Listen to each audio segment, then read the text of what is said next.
Training started almost immediately for the 39 Australian Army personnel who were selected to march as part of the funeral proceedings for Queen Elizabeth II.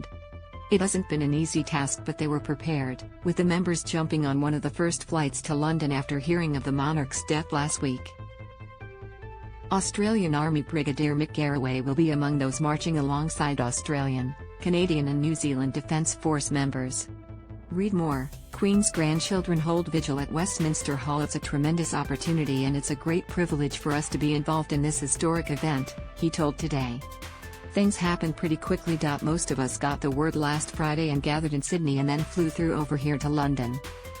And there's been a lot of rehearsals. The rehearsal started within 24 hours of personnel arriving, including a 2 a.m. before dawn dress rehearsal at Wellington Barracks near Buckingham Palace.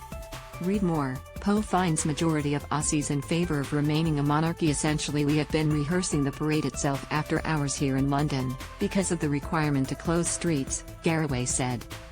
There has also been rehearsals on a nearby army base.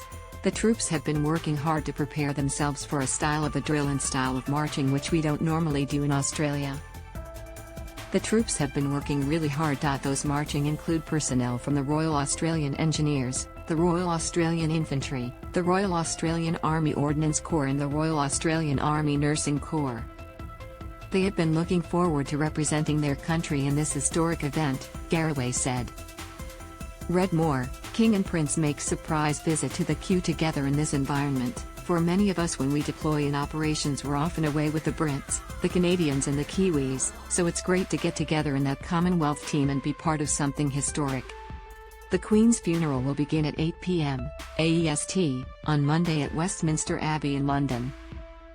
After the funeral, the coffin will travel in procession to Wellington Arch and then on to Windsor, where the Queen will be laid to rest next to her husband, Prince Philip.